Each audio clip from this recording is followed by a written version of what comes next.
Hey everyone, welcome back to Mindspine Tutorial. So our today's topic is riverine fisheries and ये जो topic है BSc as well as MSc zoology students दोनों के लिए useful होता है। जिन भी स्टूडेंट्स को फिशरीज टॉपिक या फिर एक्वाकल्चर जो सब्जेक्ट रहता है, ये दोनों चीजें अगर कोर्स में रहती है तो रिवराइन फिशरीज भी उनके अंदर स्टडी करने के लिए इंपॉर्टेंट रहता है। सो रिवराइन फिशरीज के थोड़े बहुत इंट्रोडक्शन के साथ स्टार्ट करते हैं। तो सबसे पहले मैं यहाँ एक छोटी सी हेडिंग ले लेती हूँ, इंट्रोडक्शन।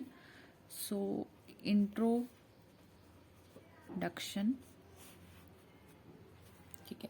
अब यहाँ पर क्या होता है, अगर हम बात करें हमारी कंट्री की, इंडिया की, तो इंडिया में बहुत जो इनलैंड फिशरीज है, पहले आप इनलैंड फिशरीज का कंसेप्ट समझिए। इंडिया के अंदर जो इनलैंड फिशरीज है वो दो तरह की कैटेगरीज के अंदर डिवाइड होती है या फिर उसे डिवाइड किया गया है। किसकी बात करें हम, हमारी कंट्री में जो इनलैंड फिशरीज है उसको हमने दो भाग में या दो कैटेगरीज में या दो श्रेणी के अंदर डिवाइड करा है, जिसमें से पहली होती है कैप्चर फिशरीज और वहीं दूसरी होती है कल्चर फिशरीज। तो अगर आप यहाँ पर फ्लो चार्ट बनाते तो क्या बनाएंगे, एक होती है कैप्चर फिशरीज और दूसरी कौन सी होती है, कल्चर फिशरीज। इस वाला जो टॉपिक रहता है ये रिवराइन फिशरीज, इसमें ज्यादा आपको कहना चाहिए ऐसा टेक्स्ट वाला मैटर नहीं रहता, सिर्फ कुछ कंसेप्ट्स होते हैं। तो इसको हम इसी तरह से कंप्लीट करेंगे चीजें समझते हुए। अब क्वेश्चन ये उठता है कि फिर ये इनलैंड फिशरीज क्या होती है। तो अगर मैं आपको इनलैंड फिशरीज का एक छोटा सा मीनिंग समझाने की कोशिश करूं तो इन का मतलब होता है अंदर और लैंड का मतलब आपको पता है। अब अगर कोई चीज किसी पर्टिकुलर लैंड के अंदर ही है, उसके बाहर नहीं जा रही है, तो उसको कहा जाने लगता है इनलैंड। जैसे कि अगर आप सोचेंगे तो ऐसा सिर्फ जरूरी नहीं कि फिशरीज के पीछे ही इनलैंड वर्ड आ सकता है, इनलैंड टाउन हो सकते हैं, ऐसे ऐसे अलग एग्जाम्पल्स हो सकते हैं। तो अगर आप इसका समझने की कोशिश करें तो ऐसी जितनी भी फिशरीज है जो सिर्फ इंडिया तक ही सीमित है, इंडिया के बाहर तक नहीं जा रही है, या फिर किसी पर्टिकुलर स्टेट की भी अगर आप बात कर रहे हैं उसके बाहर नहीं जा रही है, तो वो इनलैंड कहलाने लगती है। अभी हम इंडिया की बात करें तो इंडिया के बाहर के भी जो लैंड होंगे वो इनलैंड में नहीं आएंगे, सिर्फ इंडिया के अंदर की जितनी भी फिशरीज होंगी उन्हीं को हम इनलैंड फिशरीज कहेंगे। या फिर आप कह सकते हैं लिमिटेड टू द लैंड और टू इनलैंड रूट्स, या फिर विद इन दी सी शोर बाउंड्री। ये सारी चीजों को आप इनलैंड फिशरीज के लिए एक्सप्लेन करने के लिए यूज कर सकते हैं, ठीक है। तो यहाँ पर ये छोटी सी बात इनलैंड फिशरीज की हुई। तो इनलैंड फिशरीज को हमने दो भाग में डिवाइड करा है, capture fisheries and culture fisheries. अब जो कैप्चर फिशरीज होती है इसमें क्या होता है, जो फिशिंग होती है उसमें उसका जो नेचुरल स्टॉक होता है उसको हम यूज करते हैं, और जो कल्चर फिशरीज होती है हम उसके अंदर जो फिशेज होती है उनको आर्टिफिशियल तौर पे पालते हैं, बल्कि सभी प्रकार की जो कंडीशंस हो सकती है उनकी स्टॉकिंग के लिए या फिर उनकी रियरिंग के लिए वो यूज करते हैं। तो आपको क्या याद रखना है, कैप्चर फिशरीज में सिर्फ और सिर्फ जो नेचुरल स्टॉक होता है, सिर्फ और सिर्फ इसमें क्या यूज होता है, नेचुरल स्टॉक यूज होता है। यानी कि क्या हो रहा है, हम लोग जो फिशेस के छोटे बच्चे लाएंगे या फिशेस लाएंगे पॉन्ड में रखने के लिए, वो नेचुरली कहीं से लाएंगे, और उनको पालने के लिए भी ज्यादातर जो प्रोसेस यूज करेंगे वो कौन सी यूज करेंगे, नेचुरल वाली। तो ये तो उसकी डेफिनेशन की बात हो गई, ऐसा नहीं कि इसका एक टाइप कह रहे हैं हम, ठीक है। तो यहाँ हो गई नेचुरल स्टॉक की बात। दूसरी तरफ है कल्चर फिशरीज। कल्चर फिशरीज में क्या होता है, इसमें आर्टिफिशियल चीजें ज्यादा होती है। तो मैं यहाँ लिख देती हूँ आर्टिफिशियली, और इसको जो कंडीशंस दी जाती है वो भी आर्टिफिशियल रहती है, क्योंकि स्टॉक आया है, कल्चर किया जाता है। मैं यहाँ पर ये लिख लेती हूँ। सो आर्टिफिशियली कल्चर करेंगे, यानी कि जितनी भी स्टॉकिंग यहाँ पर आएंगी उनको आप जो कंडीशंस दोगे, उनको स्टॉक करने की जो भी कंडीशंस दोगे वो आर्टिफिशियल होगी, उनको पालने पोसने का जो भी काम रहेगा वो सब इसी में आएगा। सो आर्टिफिशियली कल्चर लिख सकते हो आप, और जितनी भी कंडीशंस होगी यह लिख सकते हो आप, जितनी भी कंडीशंस होगी उसके स्टॉकिंग के अंदर और उसके रियरिंग के अंदर, वो सभी आर्टिफिशियल होने वाली है। किसके अंदर, कल्चर फिशरीज में। कैप्चर फिशरीज में तो सारी बातें नेचुरल से रिलेटेड हमने करी। तो अगर आप एक हिंदी स्टूडेंट भी हैं तो आपको भी ये चीज समझ में आ रही होगी, नेचुरल स्टॉक का मतलब क्या यहाँ हम कहना चाह रहे हैं, एंड कल्चर का मतलब आर्टिफिशियल से हम क्या कहना चाह रहे हैं। तो ये बातों को आपको यहाँ पर समझ के याद करना है। दूसरी बात, ये जो कैप्चर फिशरीज होती है इसके अंदर जो फिशेज का प्रोडक्शन होता है उसका बहुत ज्यादा कम कहना चाहिए प्रोडक्ट आता है। यानी कि क्योंकि हम नेचुरल जब चीजों को यूज करेंगे, नेचुरल स्टॉक हमने यूज करा, उनको पालने पोसने की चीजें सारी नेचुरल यूज करी, तो अब जब कोई चीज हम नेचुरली करते हैं तो उसमें जो लास्ट में हमें प्रोडक्ट्स मिलते हैं या फिर उसके अंदर लास्ट में जो रिजल्ट आना चाहिए, जितनी ज्यादा फिशेज कितनी प्रोडक्शन हो रही है उनकी, वो बहुत कम हो जाती है। क्योंकि नेचुरल में चीजें अच्छी होंगी, ऑफकोर्स उसका जो क्वालिटी होगी वो बहुत अच्छी होगी, लेकिन फिर भी जो प्रोडक्शन है वो क्या हो जाएगा, कम। तो ऐसी सिचुएशन में प्रोडक्शन क्या हो जाता है, लेस। ये याद रखना है आपको, इस सिचुएशन में प्रोडक्शन बहुत ज्यादा कम हो जाता है। अभी भी आपको ये वाली चीज को याद रखना है। मैं यहाँ एक स्क्वायर बना देती हूँ ताकि वो प्रॉपरली आपको क्लियर रहे। फाइन। सो प्रोडक्शन लेस किसके अंदर होता है, कैप्चर फिशरीज के अंदर, क्योंकि यहाँ पर हर चीज हम नेचुरली यूज कर रहे हैं, तो यहाँ पर लास्ट में बहुत ज्यादा कम प्रोडक्शन होता है। वहीं कल्चर फिशरीज में हम बात कर रहे हैं तो जो टोटल फिशेज की थ्रू जो प्रोडक्शन आती है वो बहुत बड़े लेवल पे होती है, यानी कि बहुत ज्यादा यहाँ पर प्रोडक्शन होता है, लेकिन क्वालिटी इतनी अच्छी नहीं होगी क्योंकि आर्टिफिशियल चीजों का भी यूज करा है। तो प्रोडक्शन मोर, बहुत ज्यादा प्रोडक्शन होता है। ठीक है, तो आप ऐसे लिख सकते हैं अगर, क्योंकि मुझे कुछ हिंदी स्टूडेंट्स के भी मैसेज आए कि मैं हिंदी में भी बताया करूं उन चीजों को, तो आप लिख सकते हैं कि जो कैप्चर फिशरीज होती हैं उनमें जो मत्स्य उत्पादन होता है उनका कम योगदान होता है, वहीं जो कल्चर फिशरीज होती है उसमें कुल मत्स्य उत्पादन जो रहता है वो बहुत बड़ा योगदान होता है। तो एक छोटा सा हमने यहाँ पर एक कंसेप्ट ले लिया ताकि आप दोनों बातों को क्लियरली अपने माइंड में सेट कर सके। ठीक है, इस बात को यहाँ याद रखना है। दूसरी बात, जो वाटर की क्वालिटी होती है वो भी पूरे देश में, अगर हम पूरे कंट्री में बात करें तो इनलैंड वाटर की दो तरह की होती है। यही इनलैंड फिशरीज थी, उसी तरह से अब इनलैंड वाटर जो होता है यानी इंडिया में जो जो हमारा वाटर रहेगा वो भी दो तरह का है। मैं उसको भी यहाँ पर एक टेबल ले लेती हूँ।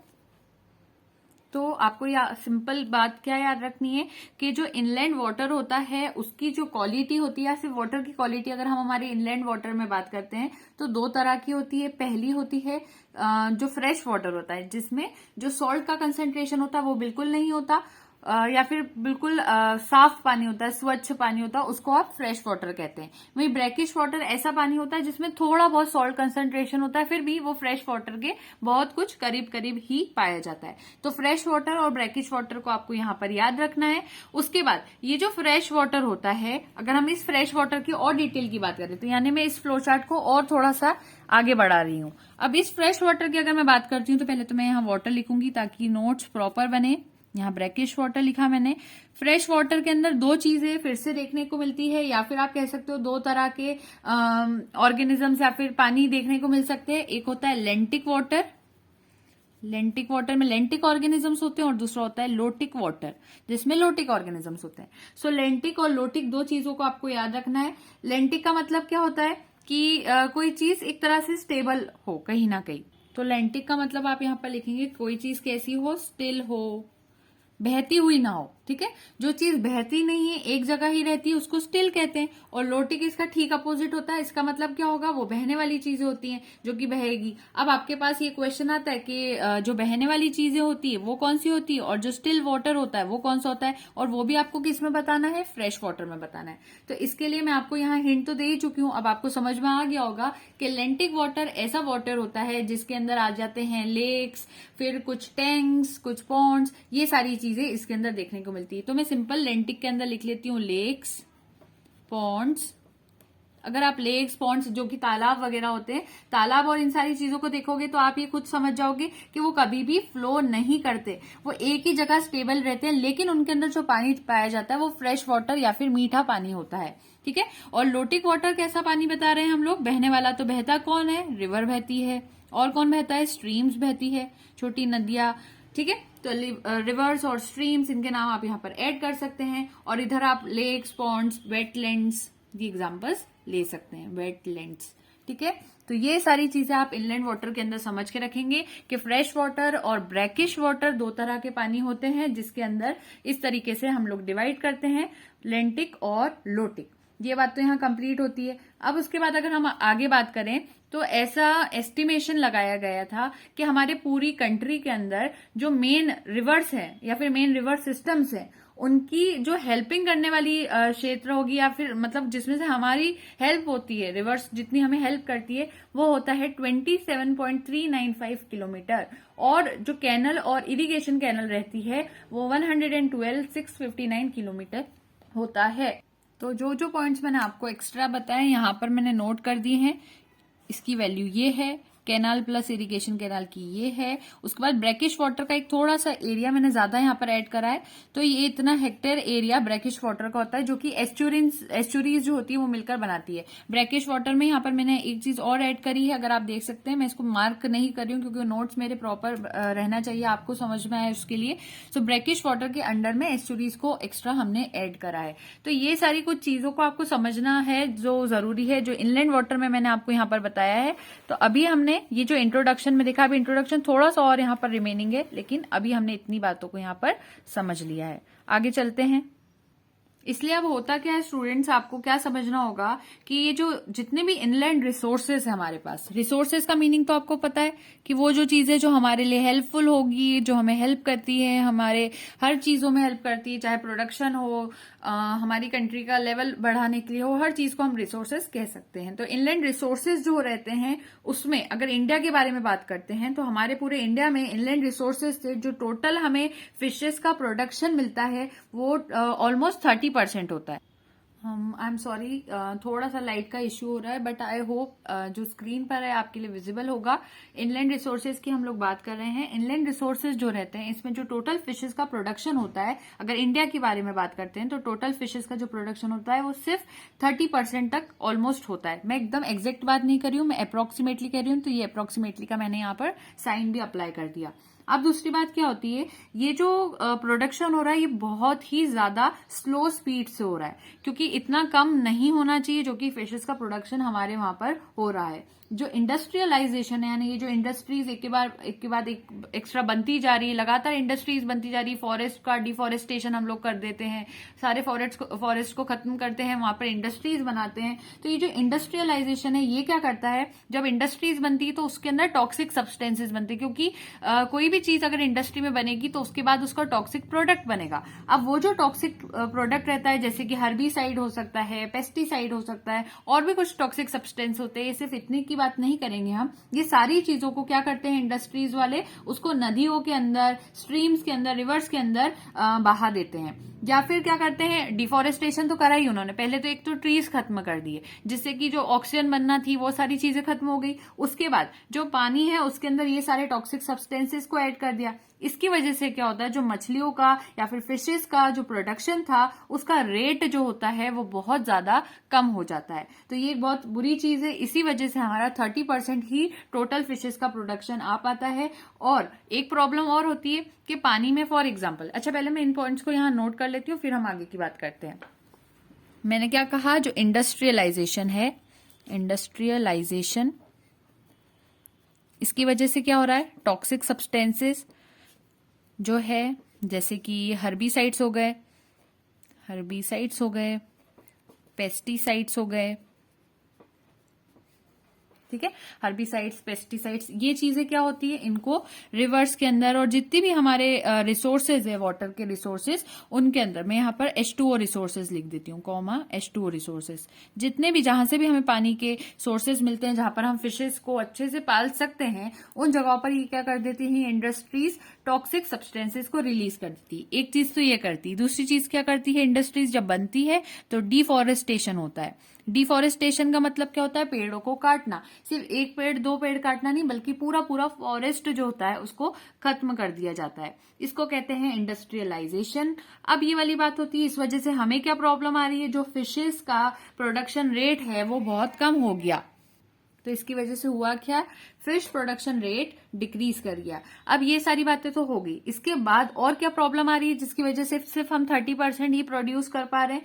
दूसरी प्रॉब्लम ये है कि फॉर एग्जाम्पल एक पानी में कुछ मछलियां हैं, फॉर एग्जाम्पल मैं यहाँ ड्रॉ करती हूँ, ये कोई पानी है, पॉन्ड, रिवर, सब कुछ हो सकता है, यहाँ पर कुछ फिशेज है, ठीक है, एक लिमिट होती है फिशेस को भी पकड़ने की। अब उससे ज्यादा अगर जो कहना चाहिए फिशरमैन है या फिर जो भी सब चीज संभालने वाले लोग हैं, अगर एक्स्ट्रा फिशेस को पकड़ने लगते हैं तो उसको कहने लगते हैं ओवर फिशिंग, क्योंकि एक रेट होता है, उससे ज्यादा उसको नहीं, फिशेस को आप नहीं पकड़ सकते। अगर मैं आपको एक नॉर्मल एग्जाम्पल बताऊं कि जब रेनी सीजन आता है तो जनरली क्या होता है, फिशेस जो होती है उनमें ब्रीडिंग का जो रेट होता है वो बहुत ज्यादा बढ़ता है, और उसी टाइम पे मेनली वो ब्रीड करती है, रिप्रोड्यूस करती है। उस टाइम पे गवर्नमेंट को ये रूल लगाना पड़ता है कि अभी फिशिंग जो होगी या तो बिल्कुल ना होगी, और अगर होगी तो बहुत कम होगी।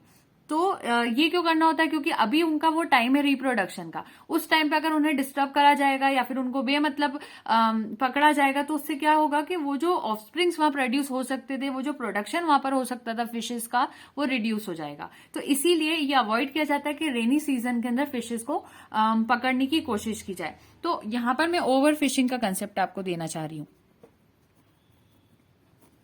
Over fishing, so over fishing अगर पानी के अंदर की जा रही है या फिर फिशेस को बहुत सारे एनवायरमेंटल हजार्ड्स दिए जा रहे हैं, तो उसकी वजह से भी कहीं ना कहीं प्रॉब्लम्स आती है और फिशेस का ये जो प्रोडक्शन होता है वो बढ़ने लगता है, सॉरी डिक्रीज होने लगता है, घटने लगता है हमें कहना चाहिए। सो एनवायरमेंटल हजार्ड्स, ये बातें मैंने आपको यहाँ पर बताई। और अभी तक हम इंट्रोडक्टरी पार्ट में ही डील कर रहे हैं क्योंकि इंट्रोडक्शन सबसे ज्यादा इंपॉर्टेंट होता है। अगर हमने इंट्रोडक्शन समझ लिया हमारे चैप्टर का तो सारी चीजें हमें क्लियर होने लगेगी। ठीक है, अब ये बात आपको समझ में आ गई। और फिर भी इन सारी चीजों को हम रोकते भी, कोशिश भी करते हैं, तो भी हमारा इनलैंड वाटर जो होना चाहिए 90 से 93% अल्केलाइन होता है, फिर भी वो प्रॉब्लम्स पूरी नहीं हो रही है।